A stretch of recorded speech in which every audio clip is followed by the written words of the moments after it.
Naxçıvan Beynəlxalq Hava Limanı, onun terminal binası, məktəb və digər istiqamətlər İran tərəfindən namərd atəşə məruz qalmışdır. Azərbaycan dövləti bu çirkin terror aktını qətiyyətlə pisləyir. Bunu törədənlər dərhal məsuliyyətə cəlb edilməlidir. Azərbaycan tərəfinə İran rəsmiləri tərəfindən izahat verilməlidir, üzr istənilməlidir və bu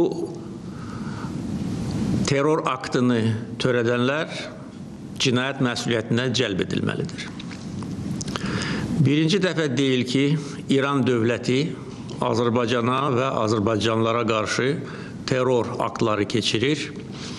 Hamımız yaxşı xatırlayırıq ki, bir müddət bundan əvvəl Tehrandakı Azərbaycan səfirliyi terror aktına məruz qalmışdır. Səfirliyə hücum çəkmiş İran xüsusi xidmət orqanları tərəfindən təlimatlandırılmış şəxs Azərbaycan vətəndaşlarına qarşı qanlı terror aktı törədib. Bunun nəticəsində bir vətəndaş həlak olub, bir vətəndaş isə ağır yaralanıb və onu da bildirməliyəm ki, Azərbaycanın xüsusi xidmət orqanlarının nümayəndəsi Əliyalın o avtomat Kalaşnikovla silahlanmış və Molotov kokteyllə və balta ilə silahlanmış terrorçunu zərərsizləşdirib. O vaxtda bizdə şübhə yox idi ki, bunu törədən İran dövlətidir. Çünki bu terror aktı həm səfirliyin içində, həm səfirliyin ətrafında hardasa 40 dəqiqəyə qədər davam edirdi. Və bu 40 dəqiqə ərzində bir dənə də olsun nə təhlükəsizlik, nə polis nümayəndəsi səfirliyə yaxınlaşmıyor. Aydın məsələ idi ki, Azərbaycanı qorxutmaq, Azərbaycana qarşı öz çirkin əməllərini həyata keçirmək üçün bu terror aktı İranın dövlət qurumlarının ən rəhbər mərtəbələrindən sifariş edilmişdir. O vaxt bildiyiniz kimi Azərbaycan çox sərt reaksiya vermişdi bu hadisəyə. Azərbaycan səfirliyi İrandan təxliyə edilmişdir. Bütün diplomatik əlaqələr dayandırılmışdır və İran tərəfi məcbur olub bizdən üzr istəməyə, öz günahını etiraf etməyə və bizim təkidimizlə o terror aktını törədənə ən ağır cəzada verilmişdir.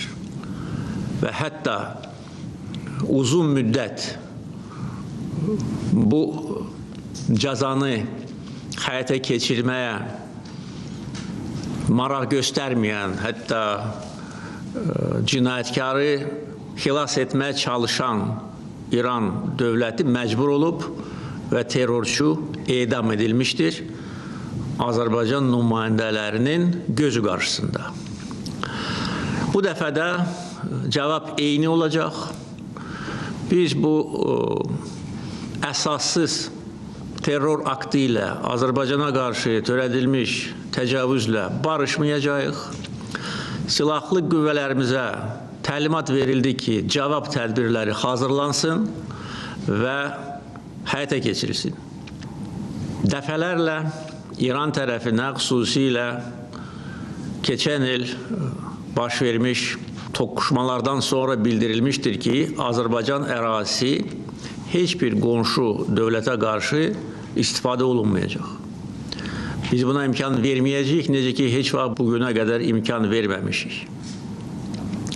Düzdür, keçən ilin yay aylarında və ondan sonraki dövrdə İrandan bizə əsassız ittihamlar irəli sürülürdü. İran dövlət qurumlarının nəzarətində olan media resursları Azərbaycana qarşı çirkin şər-böhtan kampaniyası aparırdı. Azərbaycanı ləkələmək, İranda yaşayan soydaşlarımızın fikrini dəyişdirmək. Çünki yaxşı bilirlər ki, bugün müstəqil Azərbaycan dövləti İranda yaşayan bir çox Azərbaycanlılar üçün də ümid yeridir. Yəni bizi ləkələmək, bizi şərləmək, gözdən salmaq İran ictimaiyyəti qarşısında bu məqsədi güdürdü. Çünki bunun heç bir əsası yox idi. Azərbaycan nə o vaxt, nə də bu dəfə İrana qarşı olan əməliyyatlarda iştirak eləmir və eləməyəcək. Çünki bizim mövqeyimiz bundan ibarətdir. Biz qonşu ölkələrə qarşı hər hansı bir əməliyyat keçirtməyə nə marağımız var, nə də bizim siyasətimiz buna imkan verir. Biz öz ərazi bütövlüyümüzü qoruyuruq və qorumuşuq. Necə ki, Ermənistan işğalına son qoymuşuq. İstənilən şər qüvvəyə qarşı öz gücümüzü göstərməyə hazırıq. Və İranda bunu unutmasınlar. Və onların bu törətdiyi terror aktı bütün başqa çirkin amillərlə yanaşı böyük nankörlük nümunəsidir. Son hadisələr baş verən kimi biz onlara xəbər göndərdik, başsağlığı verdik. Xarici İşlər Naziri mənim göstərişimlə, həmkarı ilə danışdı. Mən onların səfirliyinə gedib başsağlığı vermək üçün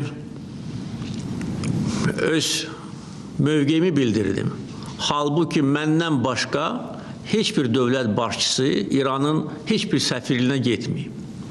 Yəni bunu qiymətləndirməmək, bunu yerə vurmaq, özlərini alçaq nankörlər kimi aparmaq heç kimə şərəf gətirmir.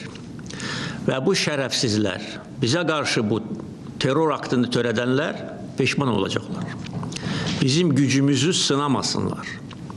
Bizim gücümüzü sınamaq istəyənlər, onların başı yarıldı dəmir yumruq vasitəsilə. Bugünkü hadisə də eyni nəticəni hasil edəcək. Ona görə bu məsələ ilə bağlı tədbirlər planı hazırlanmalıdır. Bütün göstərişlər verilmişdir.